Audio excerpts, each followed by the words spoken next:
Charles, another Friday, another episode of Thee Irvin Law Show. What say you, sir? Happy Good Friday, everyone. Welcome to the show.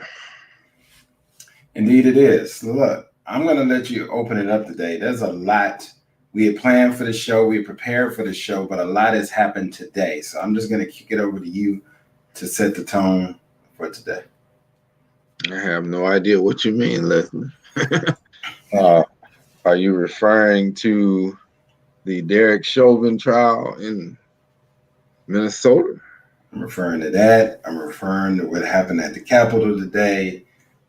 It's just a lot going on. You have to bring me up to speed on what happened at the Capitol. I saw glimpses of it, but I was working with AT&T, so you know how that can be. I do. AT&T, if you're hearing me, if you want to be a sponsor to the podcast, hit me up. Peters at irvin-law.com. We can talk about you in a much different way.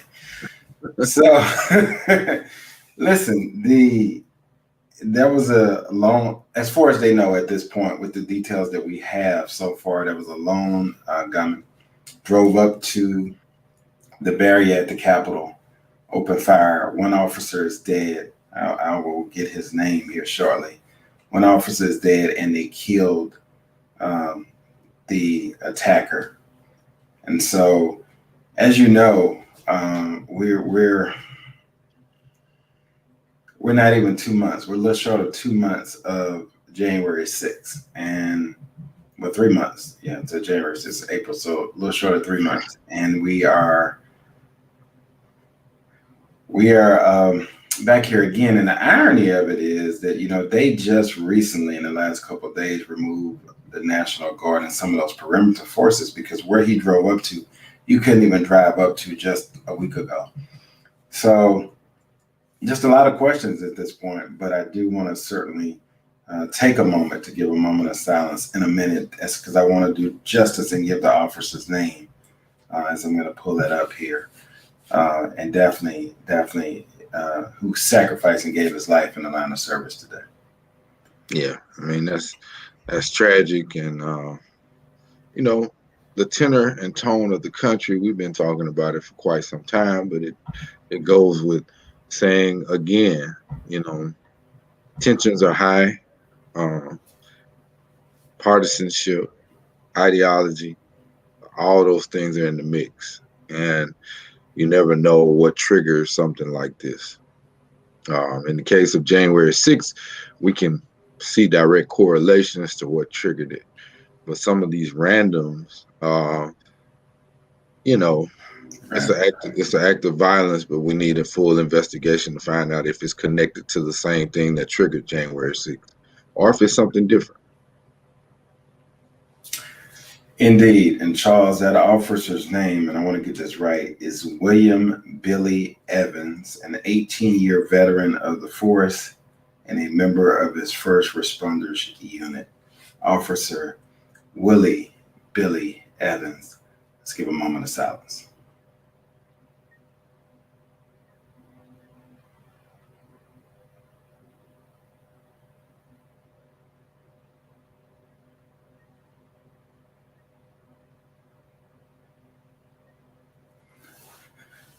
Again, that was Officer William Billy Evans, 18-year veteran of the Capitol Police Force and member of its first responders unit, killed in the line of duty today at the U.S. Capitol.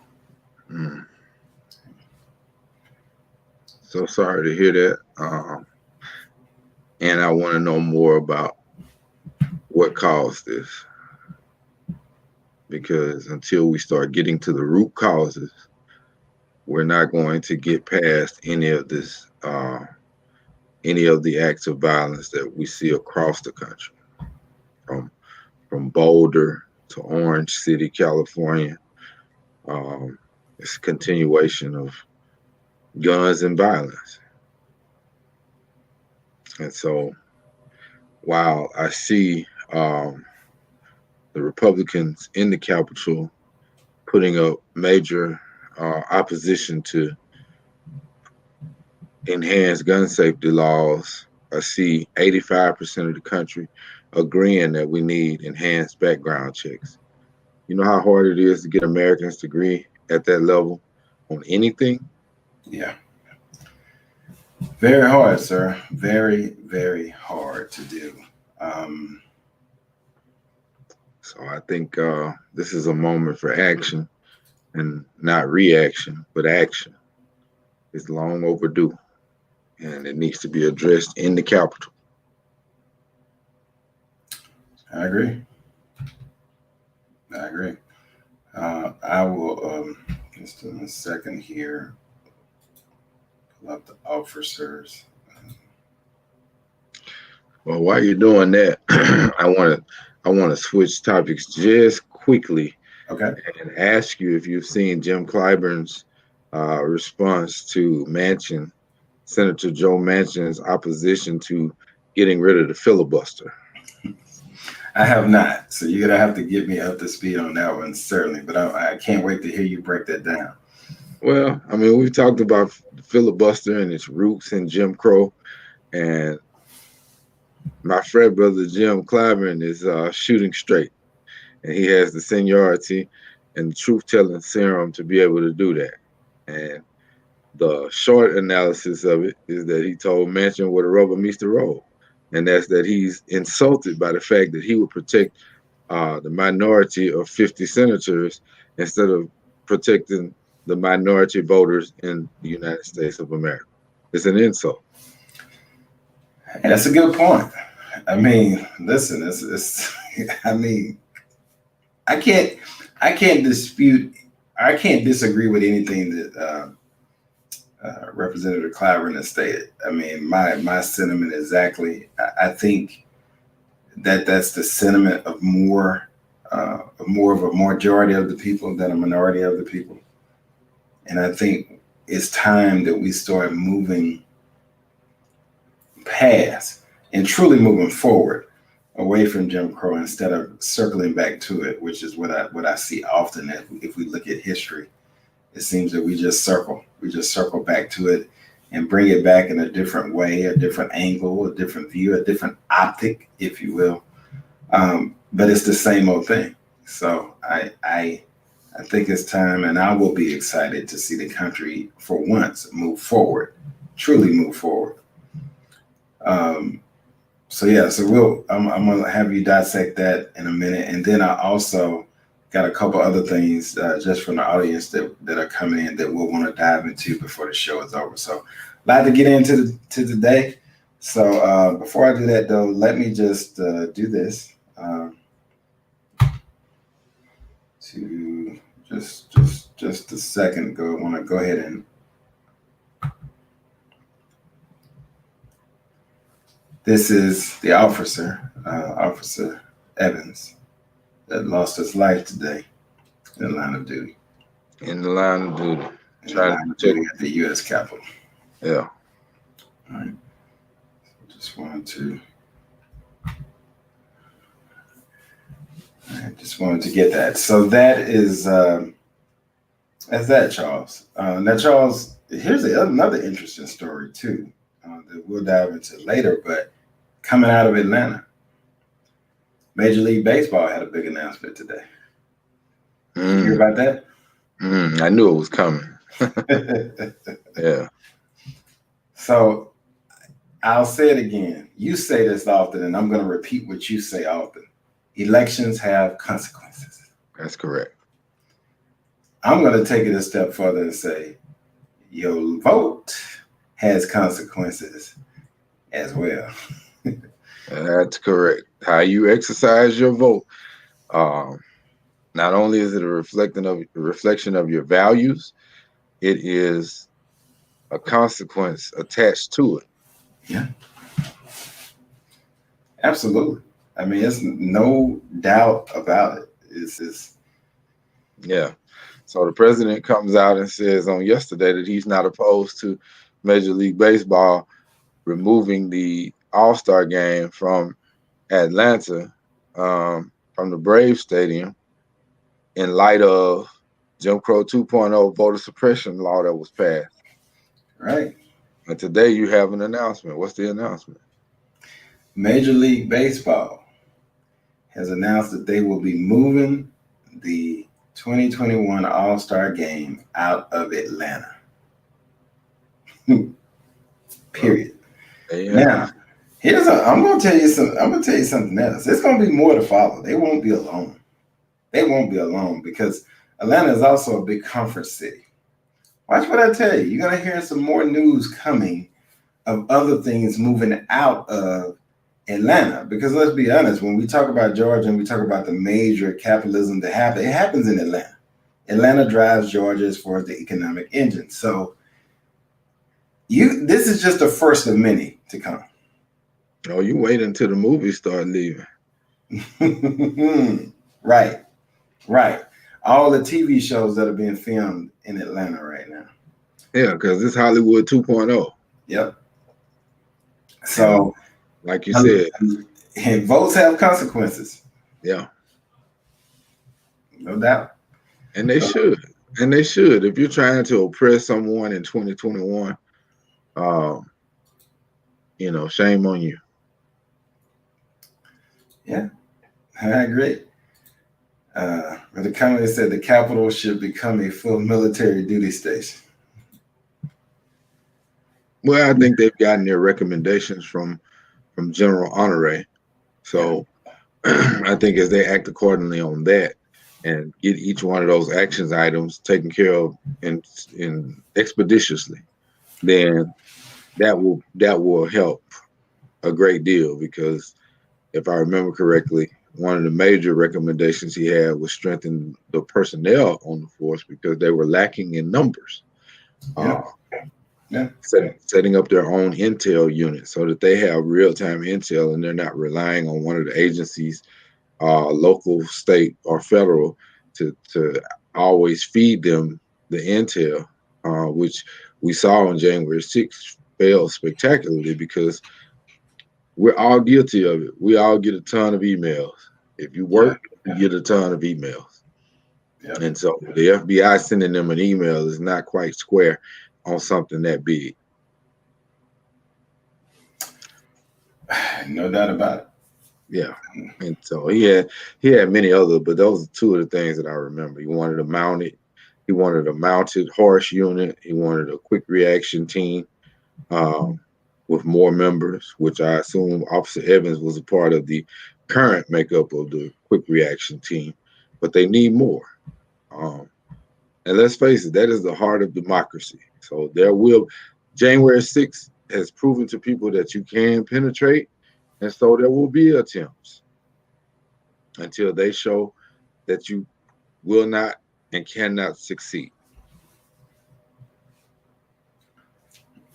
I mean,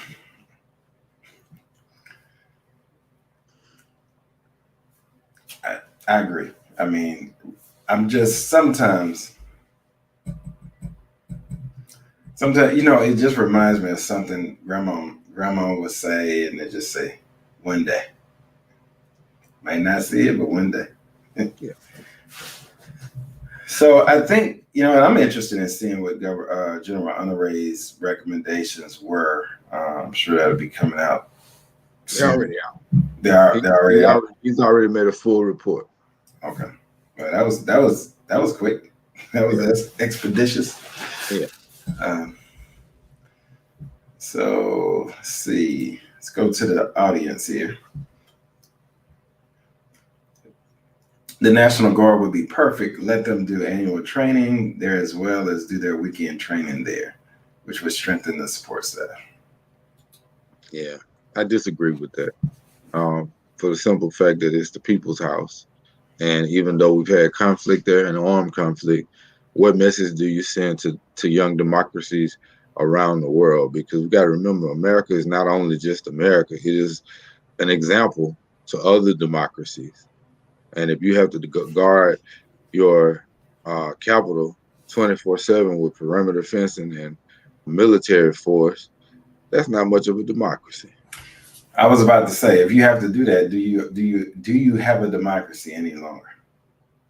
Yeah, you still have it, but it is very, very fragile. Well, I mean, you say you have it, but I'm gonna be honest with you. Once you start doing that, you look at no different than some of the other countries that are clearly not democracy. Yeah.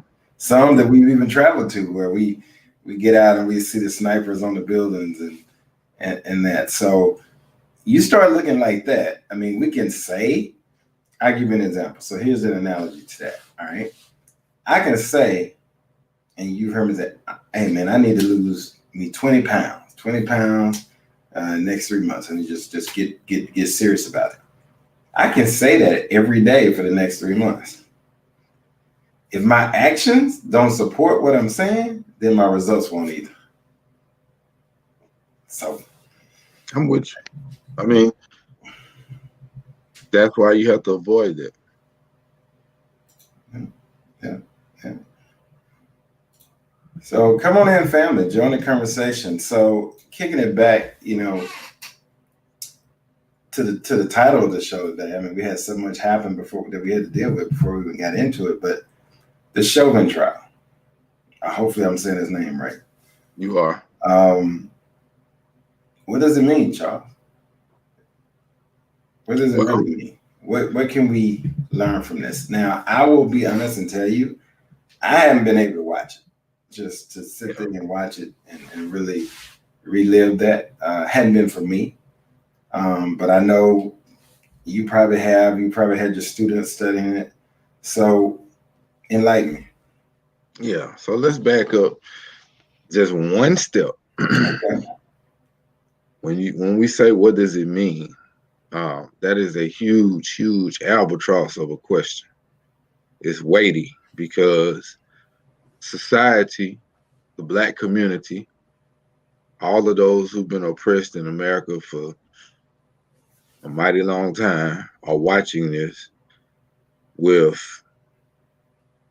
very little faith in the system that says equal justice. So, before you go any further, let me just pause you there. Would you agree with the statement that I'm about to make? And here's the statement: that a large minority of Black and brown people are watching this expecting the worst, expecting another acquittal. Would you agree with that statement? I think anybody with half a brain is watching expecting an acquittal. Okay. And that's contrary to the facts and evidence that we all know, because most of us have seen the video. Yeah, and recently I haven't been following it, but I hear we've seen new video.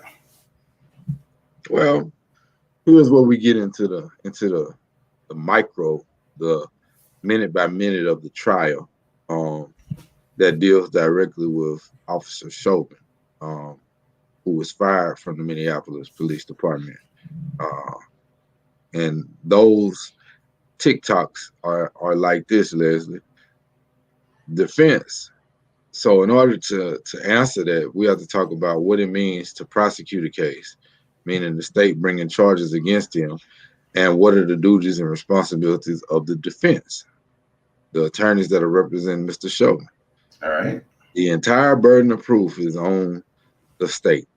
Prosecutors that are prosecuting Mr. Chauvin have the burden of proof to prove that the charges they have against him, one of which is third-degree murder, were committed beyond a reasonable doubt.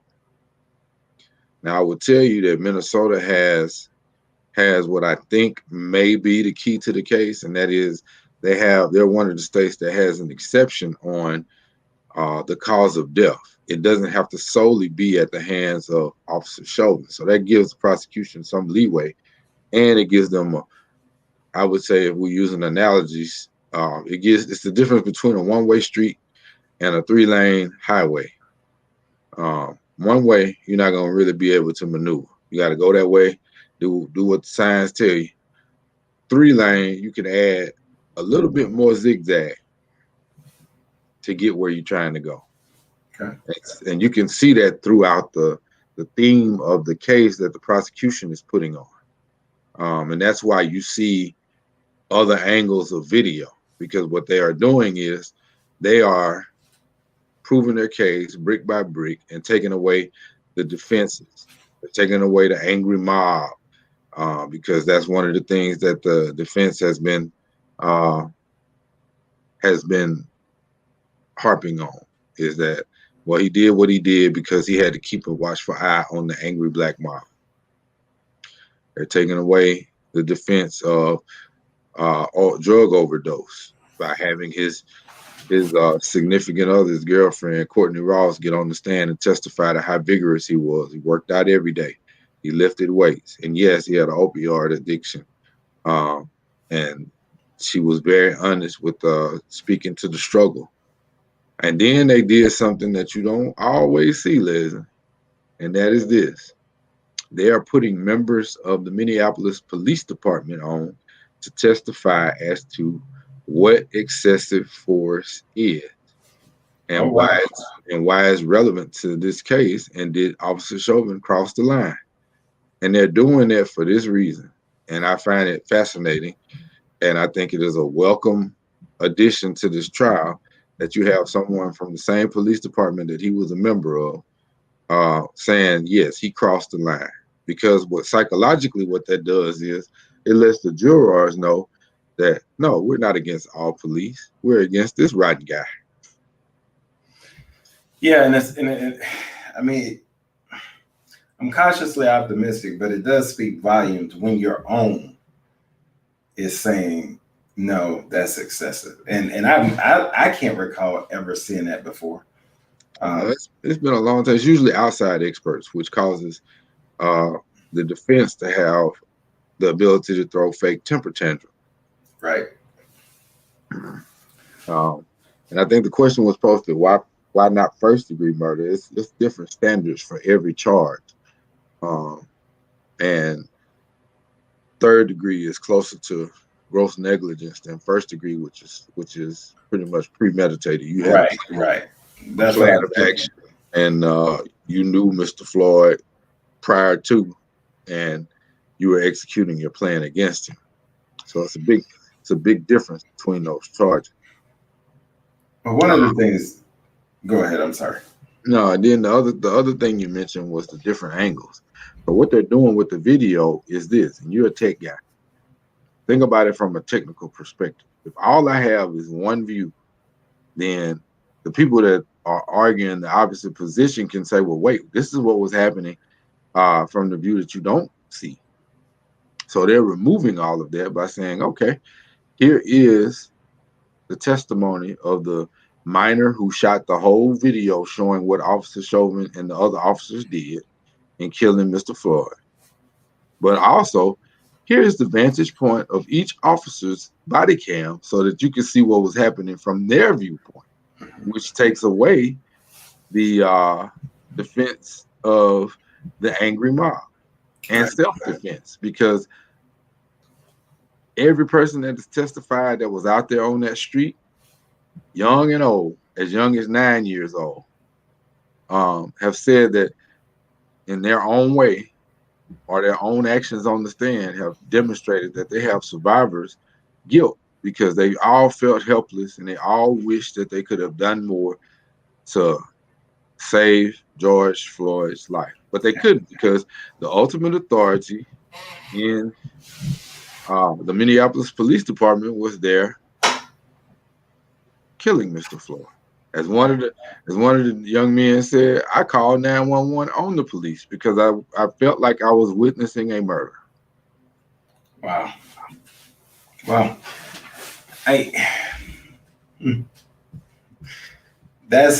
about that for a second. So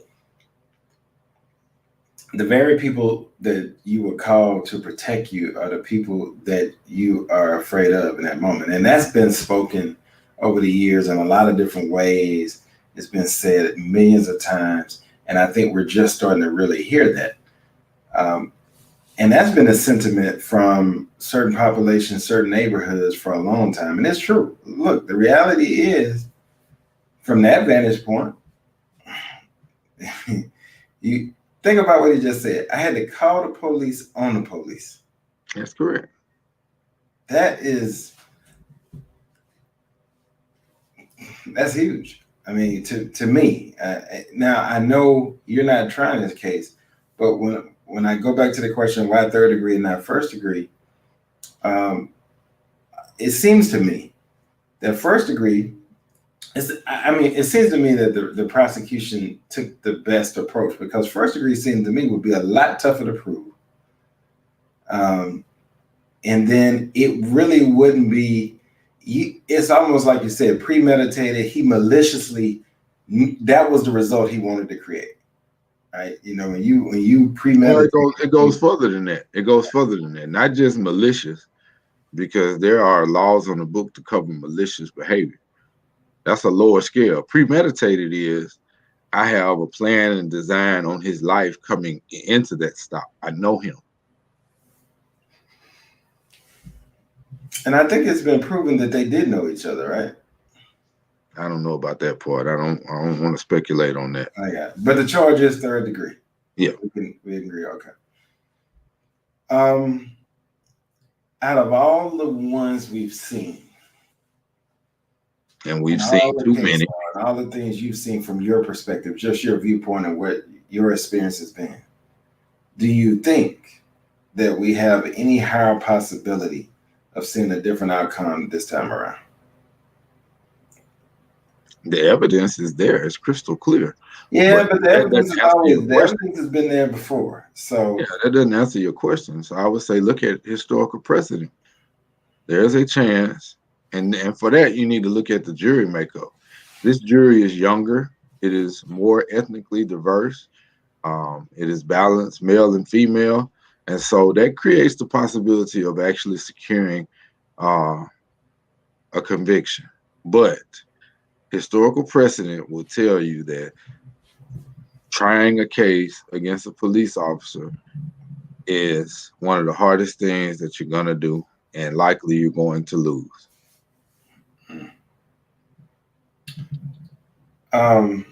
This is going to be interesting. I'm I think today, Liz, and I don't mean to cut you off, but just to square that thought, the chief of police from Minneapolis was testifying today to the fact that he was fired because the force was excessive.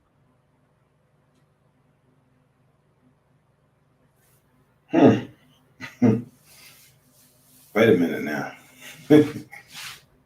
He was fired, and he's saying that the reason he was fired was because the force was excessive. Yeah, he's maintained that position from the very beginning. So he's just reiterating what he stated early on.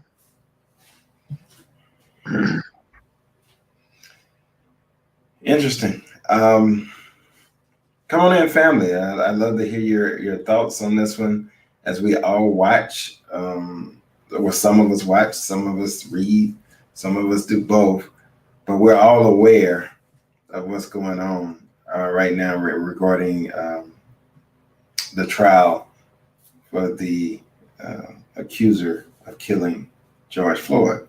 And I simply state accuser because technically he is just accused until he is convicted or not. And so, but I'd love to hear your thoughts on what's going through your mind right now.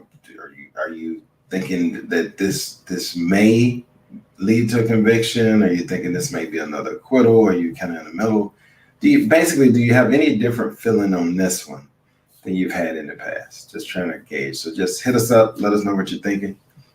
So Charles, you've been in the courtroom a lot, man. Over 20-something years, you've seen a lot of trials, a lot of evidence, a lot of opening statements, closing statements, presenting cases.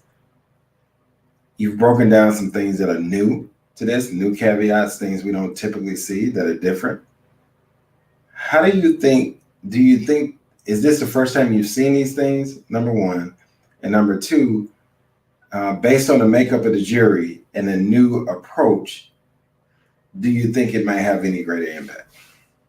Well, I think any seasoned trial attorney is going to tell you that your case is is really argued during jury selection, because you're picking the best of the best to hear, um, and you're trying to exclude those who may have predispositions one way or the other.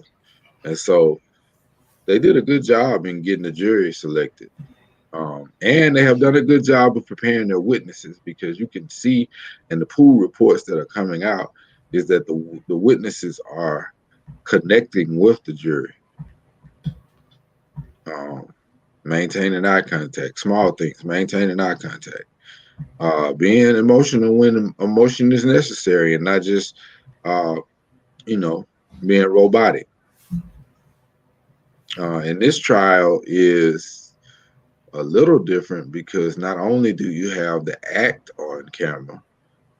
For instance, the young man who accepted the $20 bill in the store, you can see him outside the store, exasperated, with his hands over his head, wishing that he hadn't accepted that $20 bill, which is what he testified to. Had I just not accepted it, we wouldn't be here. Correct. And the reason why he had to turn him in is because if he accepts that counterfeit bill, then that $20 is taken out of his pay. So imagine trying to support your family or do whatever you have to do for yourself, and that's a business decision you have to make, not thinking that that is going to be the cost of someone's life, in this instance, Mr. George Floyd. Yeah, I was just looking to see what I can find on the jurors. You're not going to find much on the jurors. You can get that search up. Well, no, I was just trying to just a general demographic information. So I did find it. So keep talking. I'm just gonna. Yeah, you'll find the breakdown. There's a breakdown listed of ages and ethnicities and gender. Right. But that's about all you're gonna find, for good reason, security.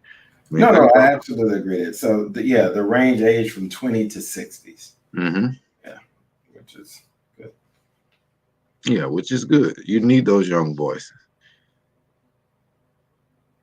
And this would be a time where I would pause and say to our listeners, make sure you do your civic duty. Go do jury duty. It's important to have all different viewpoints available in a jury pool. And it can be fascinating. I know a lot of people in our community spend time making excuses as to why they can't go. But I will tell you, heck, even I have gone. Yeah. And almost got picked. Yeah, I had the opportunity to go, and it's funny. I'd never been selected for jury duty in all these years, and then in an 18-month period, I got selected twice. But I went, and didn't get to serve, but I went and did my part. But it's quite an experience. I got to tell you, I thought I was going to have to hear a trial, but they worked out a deal. Opposing counsels at the 9th hour, and so we were dismissed. But it's definitely do your part, and it's important because you see it in the big cases, but it's important in every case because you got to give a fair representation across the community to hear. And so I know you say it all the time. A lot of times, I mean, it's just hard getting particularly minorities to show up for jury duty. It is. And so every chance I get, I make that plea. My overall impression is that the prosecution team is nice and tight. They are professional operators. They're not afraid of the big moment, and they are leaving no stone unturned. Defense counsel leaves me wondering, but I also know that in that wondering, he doesn't have as high a bar. You have to blow that up so everybody can see it. Yeah, if I can. Yeah, defense counsel has been lacking at this point, but I understand sometimes when you're in the moment, you say things that you might wish you could have back, and he's done that several times. The young lady who was testifying that shot the video, he asked her about her video going viral and how that changed her life and her popularity. And On redirect, the prosecutor came back and said, "How did the event change your life?"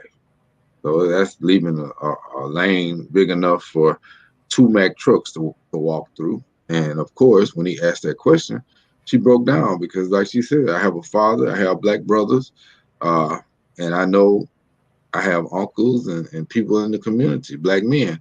That could have been any one of them. And I feel like I failed George Floyd, even though she took the video. She didn't fail him. She did everything in her power at that time at 16 years old. Yeah. And I want people to be aware, as we try to have our audience always aware. I want you to be aware that they're going to put George Floyd on trial. That's what defense attorneys do. So it's going to make you angry. It's going to be distasteful, but you're going to hear quite a bit about his opioid addiction, about the drug dealers he was purchasing narcotics from, all of that. And that's to create space for reasonable doubt. Yeah. And there's the breakdown. To me, while I was playing around to get to it, you have, and I'll put this link in the chat for everyone if you want to see the breakdown, but there it is of the jury. So I'll put that there in just a second here. Yeah. But yes, I want people to be aware of that because it is happening and it's going to get worse.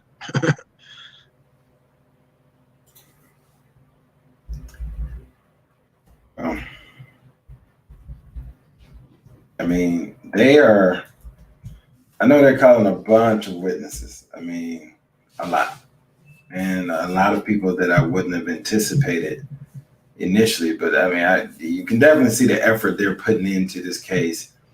I don't think when it's all said and done, you can blame this on the prosecution either way it goes. They're doing everything that they have in their arsenal. They're throwing at it. Oh yeah. I mean, I've highlighted some of the ones that caught my eye. I mean, there was another officer on the stand yesterday who said absolutely it was excessive force. And after he stopped resisting, he should have taken his knee off his neck. I mean, that's common sense. Yeah, you don't need a law degree to figure that out. Here's the interesting thing to me, and I think this gets lost sometimes. Guys, this was over a supposedly counterfeit $20 bill. This wasn't an attempted robbery. This wasn't. I think it gets lost sometimes, and maybe I'm just naive, but I mean, this is over.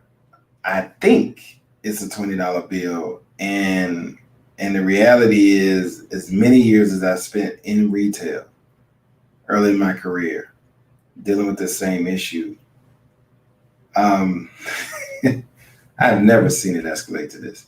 Because you control the situation from its inception to finish, because you have the ultimate choice to not take that bill if you deem or think it's counterfeit. Once you take that bill, this would be a point. You don't get to re-question it. And so George Floyd lost his life. And I just cannot get it out of my head that the source of this all started over a supposedly counterfeit $20 bill.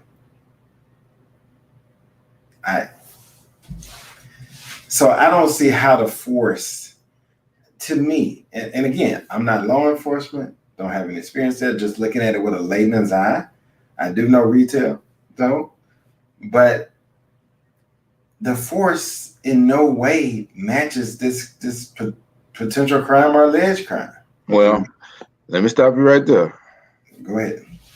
Don't go that far back to determine how the spectrum of force is applied.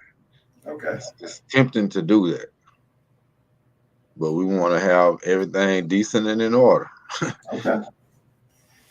Excessive force is to be applied. The level of force that he applied to Mr. Floyd is to be employed only if you feel that you or your the people in the close proximity to you are in imminent danger of harm.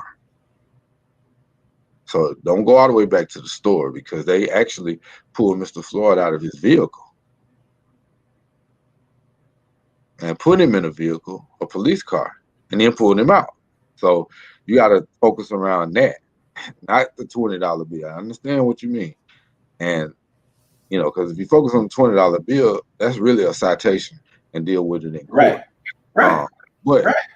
that it had already escalated outside when the first officer on the scene pulled his gun on Mr. Floyd, because he claims he couldn't see his hands. I saw his hands. And I wasn't there. I'm just watching the video, and I saw his hands. So we got a question. Let me get this one up for you.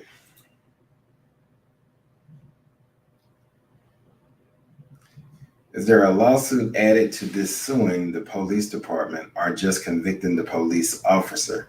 Can you convict a person and sue them, or the department at the same time? I think they've already settled the lawsuit. Yeah, I think they did. Yeah, but you can file civil charges in the form of a lawsuit, which has a lower standard for monetary damages.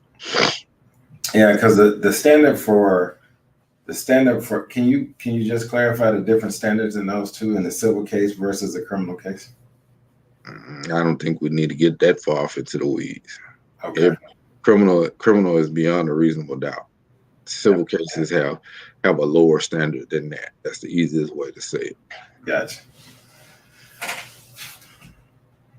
Interesting.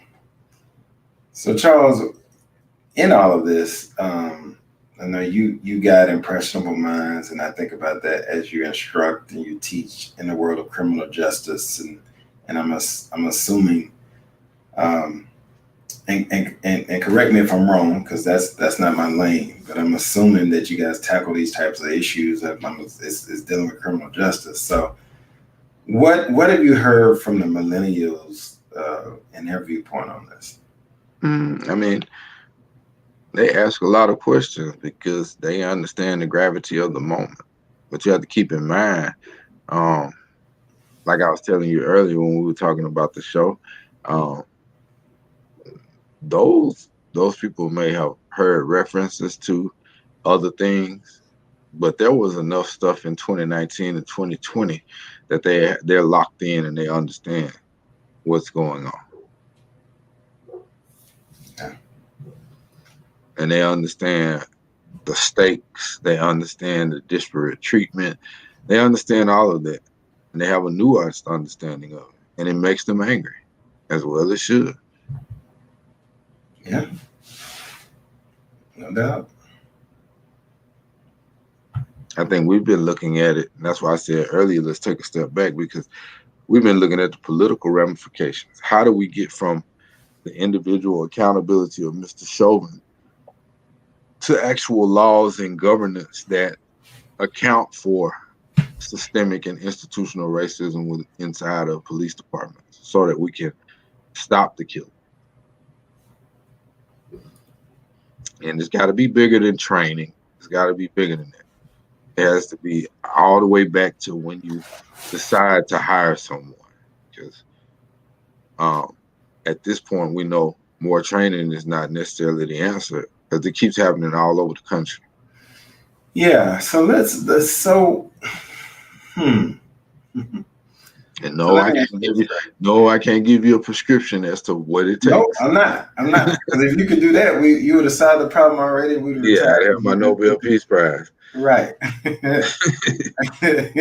Look, our Fridays would be at a beach somewhere chilling if you had the solution to that problem. That's right. But here's another possibility, right? Because it does keep happening again. We've invested tons of money in training, and we've done that. So I don't think any of us know the answer. But here's a possibility. You can train somebody with the greatest of intentions, right? You can. A bird is trained how to fly from a young age. When they're born, they're trained how to fly, And then as they get older, they get wiser about how to fly. Because you can see a bird sometimes when they're young, they run into stuff. So they learn.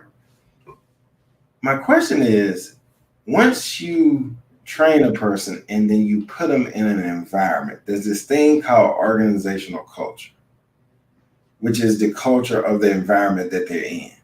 Mm-hmm. Things tend in any form, whether it's animal, whether it's people, they tend to conform over time to whatever the dominant organizational culture is. It takes a very strong individual to break against that and to fight against it. So I think just looking at it, I think one of the bigger issues that I don't hear enough people talking about is doing things to change the organizational culture, which means there are some people systematically in there and some in power that is going to have to be removed. But you've got to change the culture from inside out. You can't change it from outside in.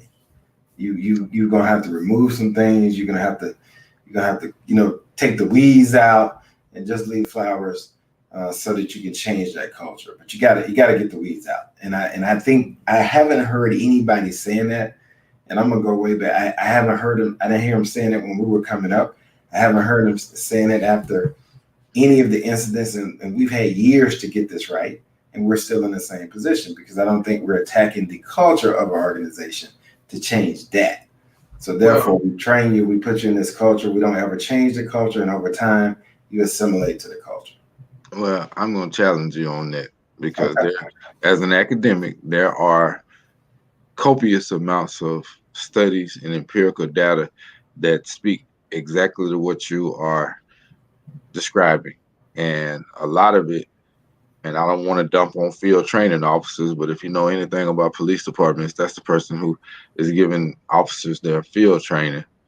A lot of this flows down from who you're riding with in the vehicle, who's your first contact, and what do they portend about an organization. Because the organization may be by and large good. It may be all flowers, to use your analogy, and have one weed. But if that is the weed that is having contact with new recruits, guess what? You end up with more weeds than flowers. Absolutely, which destroys your organizational culture. That's why. But there's bodies of academic study out there. They have to be applied. Yeah, and that's all I'm saying. This is not new. Corporate has figured this out many years ago. It's not new, but you have to apply the principles to change it. Yeah. And there has been an unwillingness. There's been two things that have happened to policing, and Ferguson is a good example of this. The militarization of policing by America being involved in a never-ending war. You have a lot of military personnel coming back and applying to police departments, and they are trained for war. They're not trained to maintain peace. It's a subtle distinction, but it's an important distinction because policing is different than wartime actions. And then there is the other stubbornness in failing to acknowledge, unwillingness to acknowledge, and just flat out denial of systematic racism that exists within police departments around the United States. Yeah. Oh man. No, I mean, I agree with you 100% on that. And usually I try to find a counterpoint that I don't agree with you on, but I do. I agree with you, right? I mean, hook, line, and sinker, as they say, on that one. So the question is, as we educate tomorrow's future, how do we change it, right? Do we, as we look at it from, like you said, there have been numerous studies done, copious amounts of studies done, but there hasn't been copious amounts of change that has happened.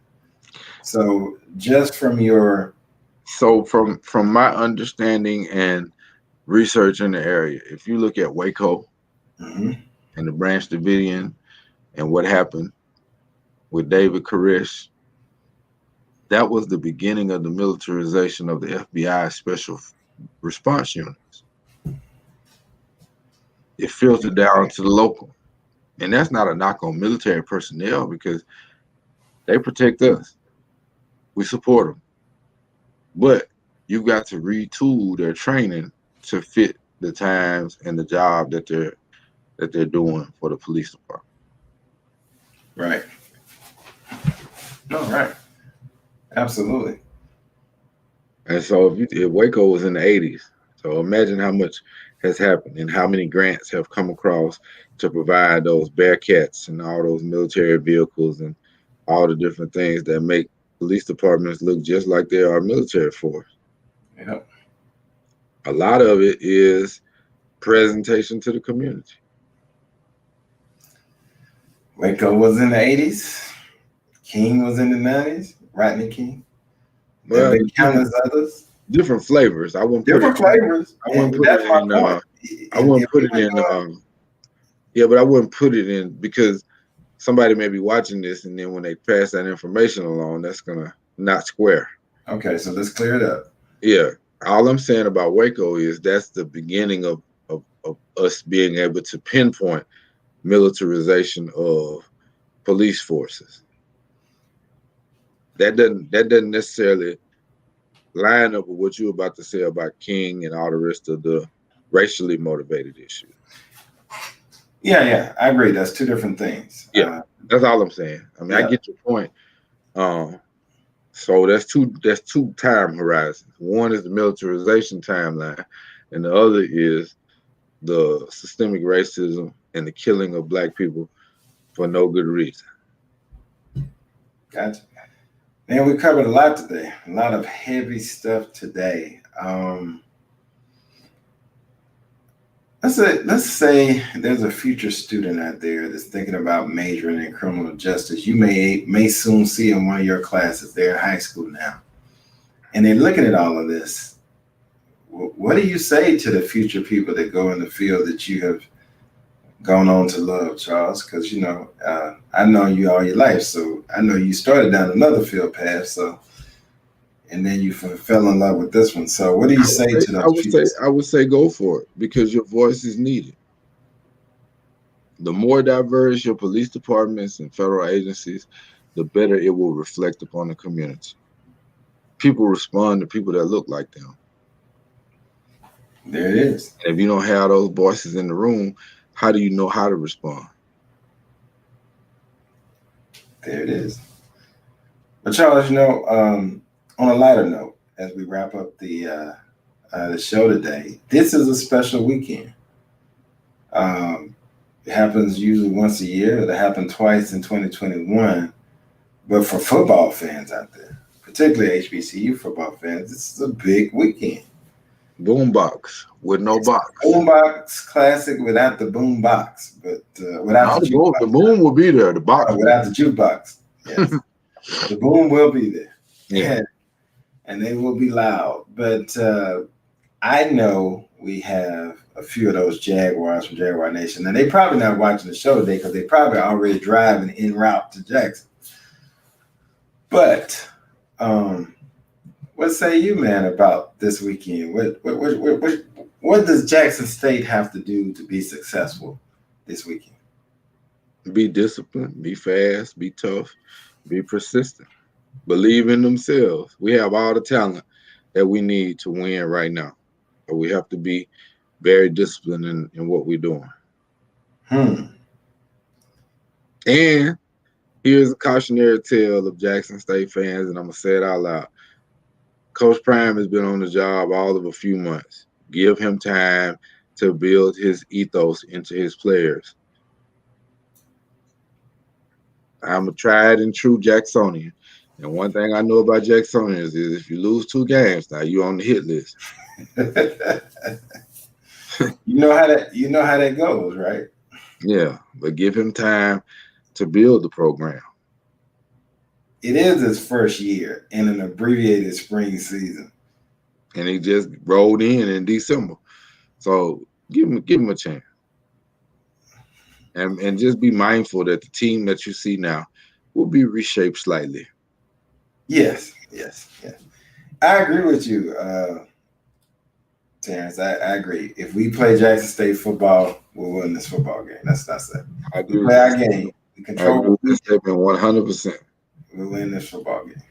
Yeah. We got away from that a little bit last week, and we still had a chance to win the game. But I think, 2 weeks ago, but I think it was a great lesson, great teachable moment, and I think we'll be ready to play. A lot of times you learn more in a loss than you ever will in a win, because wins have a tendency to cover up faults. Charles, I can guarantee, I will take that a step further and say, I guarantee you learn more in a loss than you learn in a win.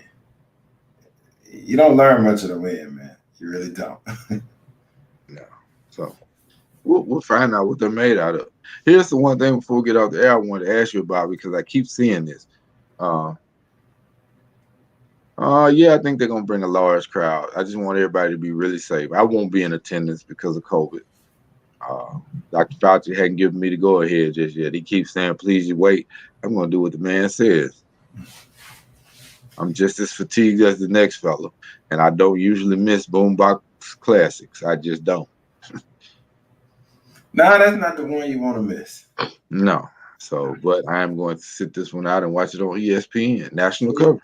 But you know what? This is the first time the Boombox Classic has been on ESPN, so why not take advantage of it, right? Yeah, I'm gonna take advantage of it. Stay safe and enjoy it. And for those of you that are going to the game, wear your mask, follow the safety protocols, and have a good time. Yeah.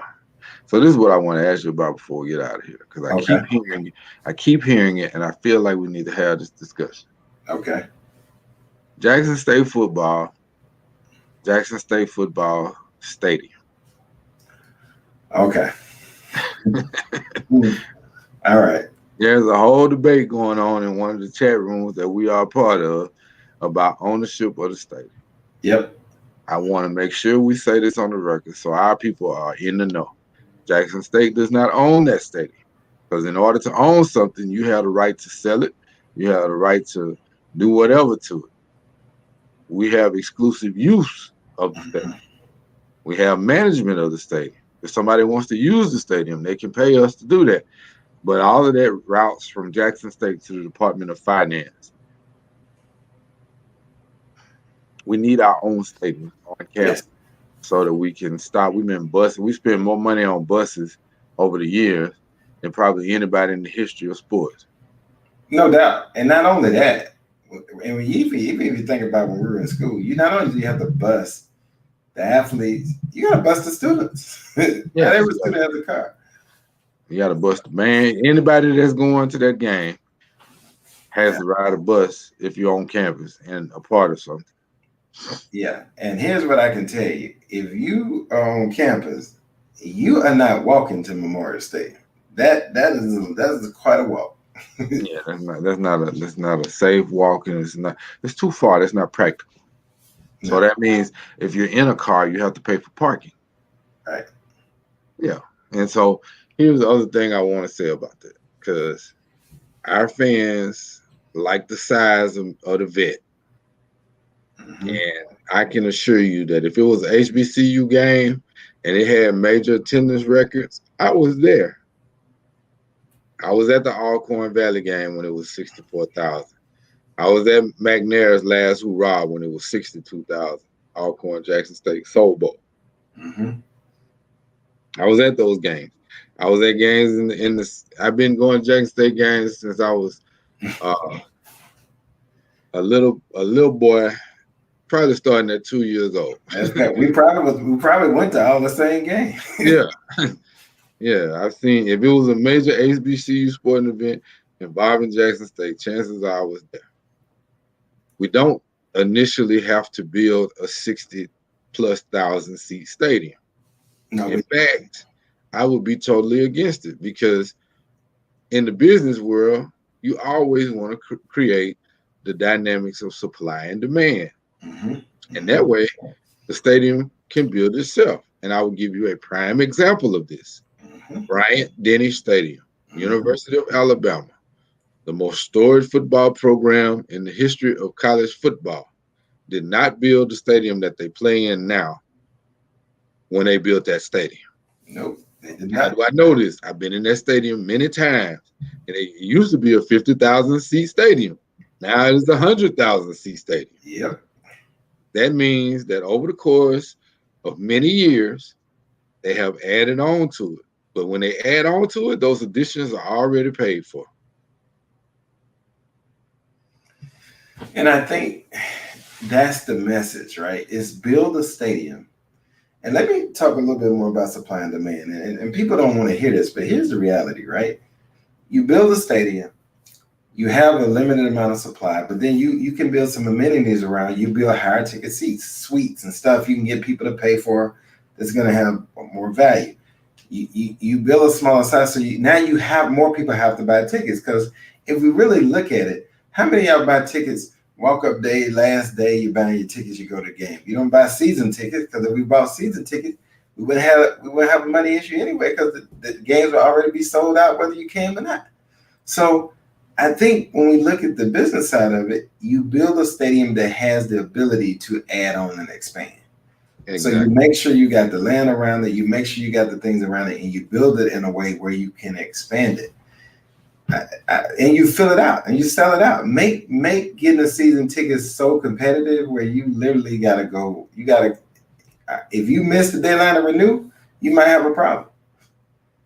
That's just the law of supply and demand, and build it that way. And trust me, you fill that stadium up, you give more power to your team, because now there's not as many seats for the opposing team to bring out their fans.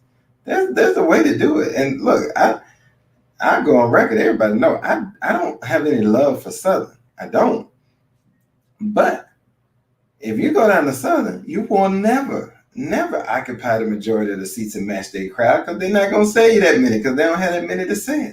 Right. They have home field advantage. And so we have to create that, and that only benefits us. Now, if students can walk to the game, the team is already there, their locker room, they walk, fans, and also that brings, when alumni come back, you're on campus. So that means you're going to spend more money on campus, which supports the university institution, the vendors community around it. So we got to get back to the basics, and we haven't had the opportunity to do that in so long in Jackson that we've forgotten the benefit of it.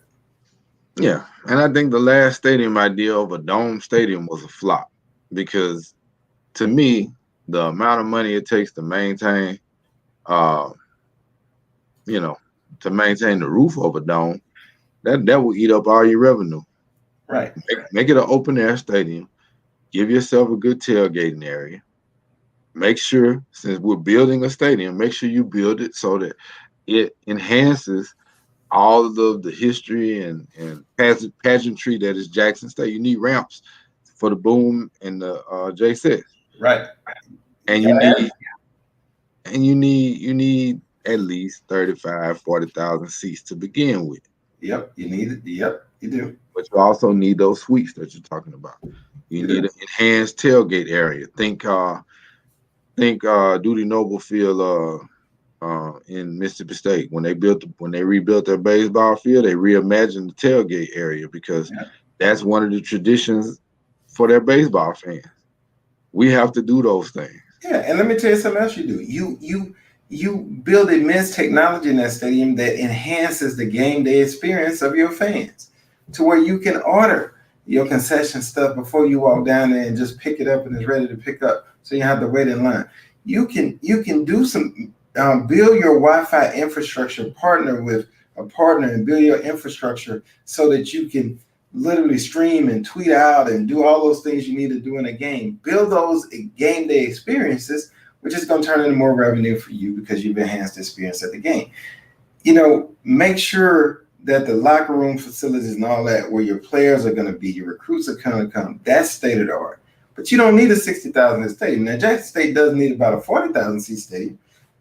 It does, because our fan base dictate that. We put 32, 33,000 in, we losing. Yeah. So we need that. The facts dictate that. The numbers dictate that. But I think if we put the amenities where they need to be, it's only going to bring in more money for the university. And then I promise you, if we do that right, we'll look down the line and there will be a 60,000 seat stadium. But it'll be paid for. Exactly. Yeah. So we got to, and I agree with you. We got to have the ramp. We got to have those staple things. Make sure your scoreboards are top notch, right? For replay. Make sure those little things that, I've had the opportunity to and I haven't been to the new one, obviously, in LA, but I've been to Cowboys Stadium. And I'm not a Cowboys fan at all, but I am a respecter of Jerry Jones, his business acumen, and the way he built Cowboys Stadium. Yeah, I wouldn't make that comparison though. Let's keep it. No. I'm not saying you're gonna have none of that magnitude. I know, but even on the amenity side. I'm not even talking about on the amenity side. I'm just talking about on the fact that when he built the stadium, and you got to equate it to NFL, he didn't build what they originally talked about. Oh yeah, he was smart enough to see the future, and he built it. And it wasn't that it was in the seating. It was really in the way he designed the game day experience, so the fans would spend more money while they was in there. And I'm just talking about the business acumen. So that's what we can learn from him, just being smart about how we do it. Yeah. I mean, and if you want a more, in my opinion, a more suitable example of that, it's the practice facility that he built for him. Yep, exactly. Right out there in Frisco at the Star. Yeah, great example of that. That would be something that would fit right in and rebuild that side of town. If you had a hotel, shopping, tailgate, all that stuff right there. Yeah. Because look, I just went this weekend past by Baylor Stadium, and they only built that stadium maybe about 10 years ago. It's probably only seats about 50,000, and we know Baylor has the money. But it's nice, and the way they designed it is what it is. But it's not no big, massive seating 100,000 people. They don't have that many people at the game, right? So yes, I think we're on the same page. I just wanted to put that out there because I've been seeing it, and I know, once upon a time I did some facilities projects, and I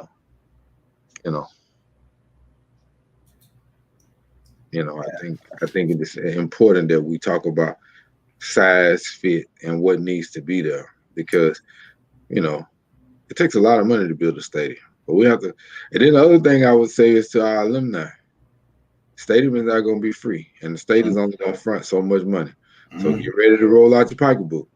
Yep. If you want a new stadium, you're gonna have to put some money in the pot. Yep. And the study is going to reveal that, because I can tell you, to build a 40,000 seat stadium, forget 60. That's out of the question. To build a 40,000 seat stadium. Just wait till those numbers come back. It's probably upwards of 80 million. About $85 million. Yeah. And here's the thing, Charles. I'm sitting out here in Dallas, and we got high school stadiums that cost that much. Mm-hmm. That's equivalent of it. So that's probably what you're looking at, though. Yeah. Well, Charles, we are well over our time, but we needed to cover a lot of things. This is happy Easter to everyone. We're going to Easter weekend as well. Oh, you did your Easter speech. Yeah, look, man, I still remember the Easter speech, man. I still got it right here. Still got it.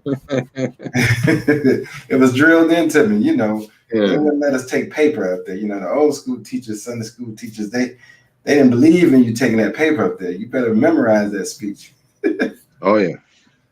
So last words, Charles, take us out and recap what we talked about today and take us out into the weekend. No need for a recap. Everybody be safe and enjoy your Easter weekend. Remember the reason for the Easter weekend, and be that's you. There it is.